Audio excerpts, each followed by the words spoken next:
नमस्कार दोस्तों।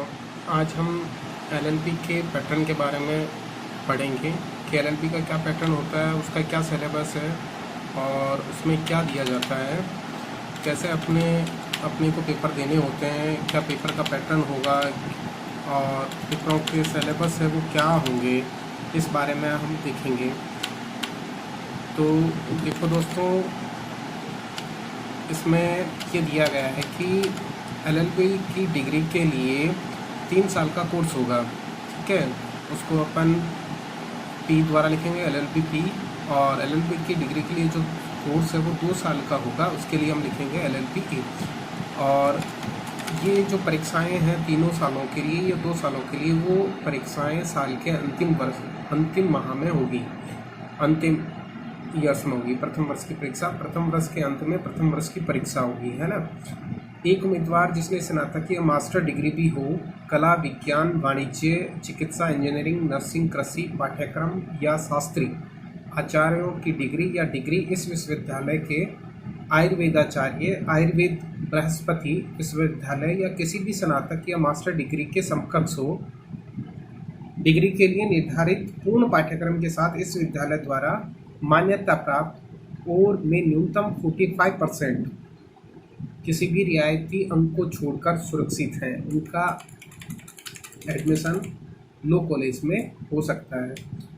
दोस्तों, अब हम देखेंगे कि इसकी जो परीक्षाएं हैं उनका पैटर्न क्या होगा, उनके सिलेबस क्या है। ठीक है, तो इनके जो सिलेबस हैं उसके बारे में हम चर्चा करें कि इनका क्या सिलेबस है, कैसे क्या आते हैं।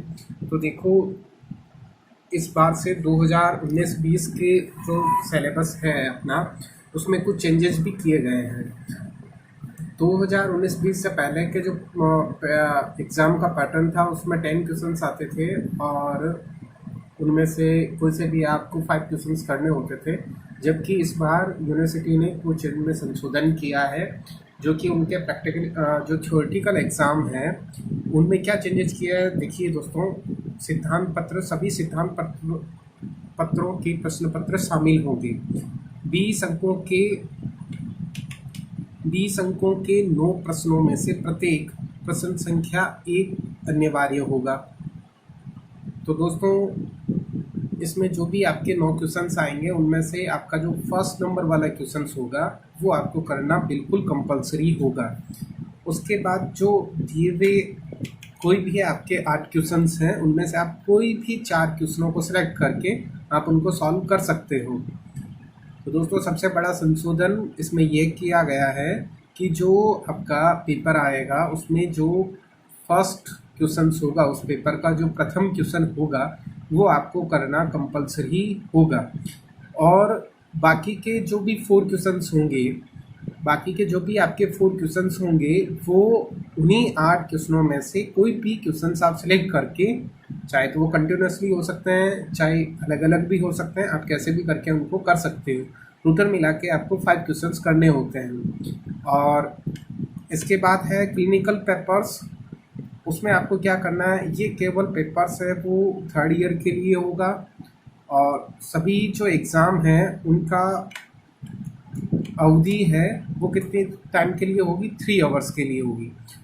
3 घंटे का आपको एक पेपर देने में 3 घंटे का टाइम मिलेगा। उस 3 घंटे के टाइम में आपको क्या है, पेपर्स है वो आपको सॉल्व आउट करने हैं।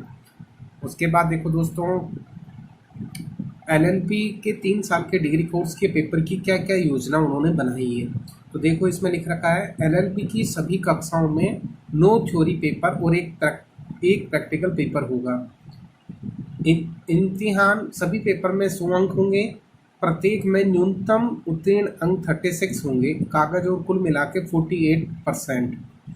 तो एलएलबी का जो पहला साल होगा उसमें देखिए दोस्तों क्या क्या आपके दे रखा है। देखो, सबसे पहला होगा अनुबंध के सामान्य सिद्धांत। आपका जो फर्स्ट पेपर होगा उसका नाम होगा अनुबंध के सामान्य सिद्धांत। दूसरा जो पेपर होगा वो होगा एंटी एक्ट और कंज्यूमर लॉ सहित कई कानून। तीसरा जो आपका पेपर होगा वो होगा परिवार कानून, फर्स्ट हिंदू लॉ। फोर्थ जो आपका पेपर होगा वो होगा भारत का संवैधानिक कानून। पांचवा जो पेपर होगा वो आपका होगा पर्यावरण कानून, और छठा जो होगा वो आपका पेपर होगा सार्वजनिक अंतर्राष्ट्रीय कानून। सातवां जो आपका पेपर होगा वो होगा अंतर्राष्ट्रीय मानवाधिकार। आठवां जो आपका पेपर होगा वो होगा प्रशासनिक कानून। नौवां होगा बौद्धिक संपदा अधिकारों से संबंधित कानून, और 10वां होगा वैकल्पिक विवाद समाधान। ये आपके दोस्तों फर्स्ट ईयर के पेपर हैं वो आपको दे रखे हैं।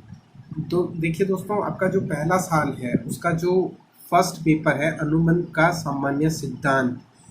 तो अनुबंध के सामान्य सिद्धांत में हम देखेंगे कि उसका आपके क्या सिलेबस है, क्या सिलेबस दिया गया है, और उसमें अपने को कैसे है वो तैयारी करनी है, कैसे अपने को पढ़ना है, इस बारे में अपन देखेंगे।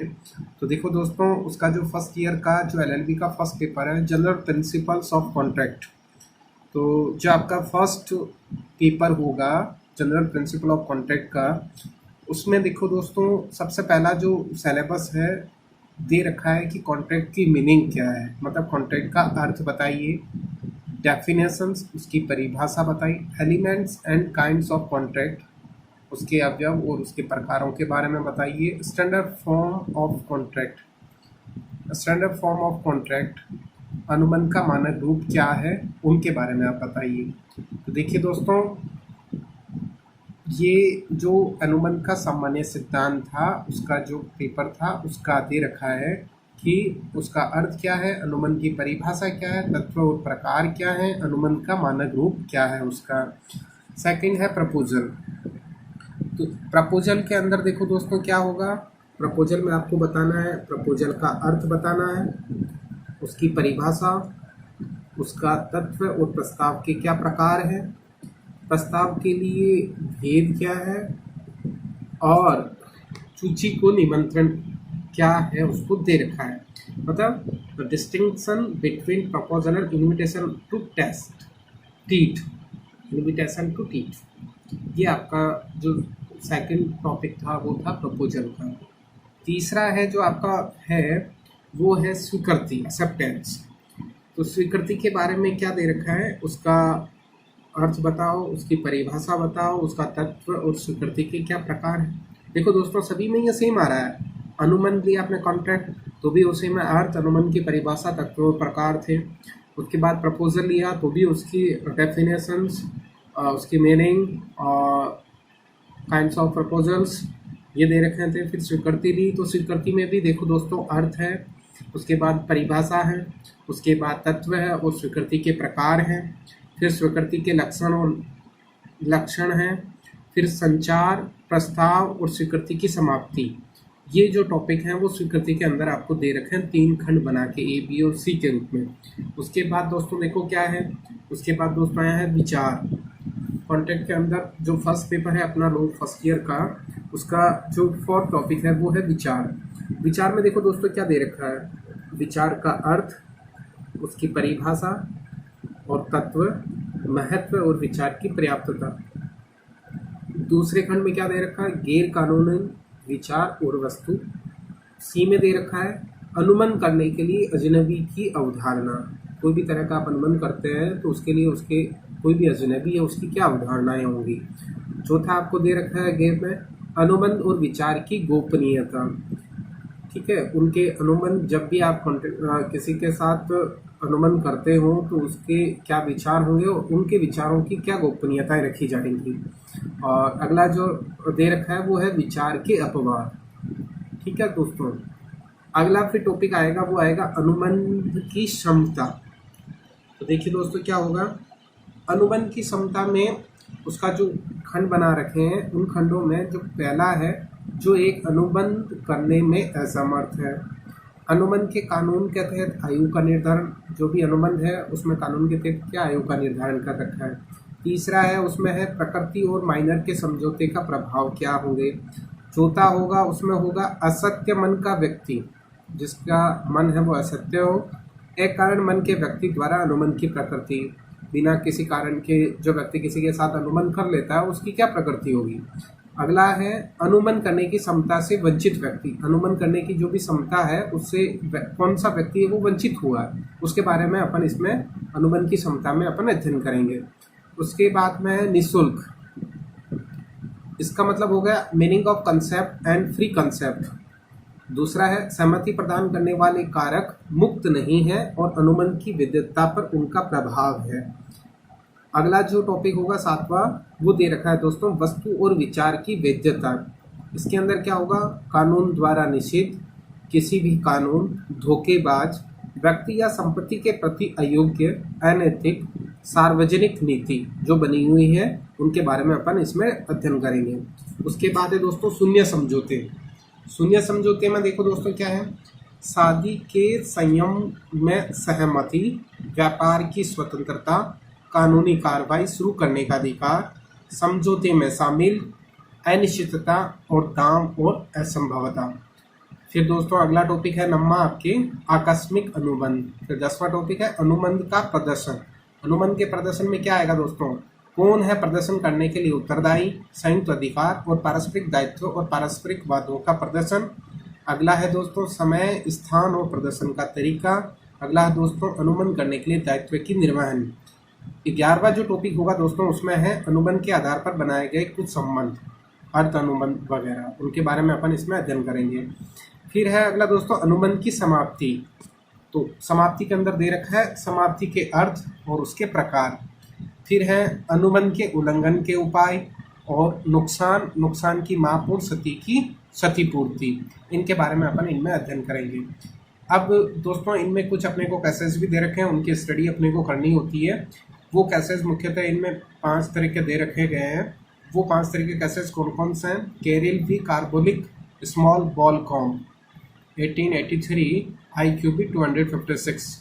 फिर दूसरा केस है भगवान दास बनाम Girdhari Lal and company AIR 1966 HC 543। फिर अगला केस है दोस्तों Motilal Padamputra sugar mill company limited Uttar Pradesh AIR 1979 SSC 621। अगला दोस्तों लालमन सुखी वी गौरी दत्त LLJ 1913 409। अगला है केस दोस्तों मोहरी बीबी बनाम धुरम दास 1903 IA 172। ये था दोस्तों हमारा एक सिलेबस था जो कि LLB फर्स्ट पेपर का था, LLB फर्स्ट ईयर का था और उसके फर्स्ट पेपर का सिलेबस था। इसमें आपको जो बुक्सें हमारी यूनिवर्सिटी द्वारा सुझाई गई हैं वो बुक्सें ये हैं दोस्तों, आगजनी अनुबंध का नियम, PM अतिहाय अनुबंध का कानून का एक परिचय, पोलक और मुल्ला की जो बुक्स है वो है भारतीय अनुबंध एवं विशिष्ट राहत अधिनियम, VG रामचंद्रन की जो है the law of contract and specific religiosity, doctor Avtar Singh law of contract and specific release, ये दोनों में मिल जाएगी आपको पैटर्न में, इंग्लिश और हिंदी में। डॉक्टर RK बंगिया विशिष्ट राहत अधिनियम के साथ अनुबंध। ये दोस्तों हमारा था फर्स्ट पेपर। आपको कैसा लगा जरूर लाइक एंड कमेंट कीजिएगा और मेरे चैनल को आप जल्द से जल्द सब्सक्राइब करें। कल हम देखेंगे LLB फर्स्ट ईयर के सेकंड पेपर का सिलेबस क्या होगा और कैसे अपने को तैयारी करनी है। धन्यवाद दोस्तों।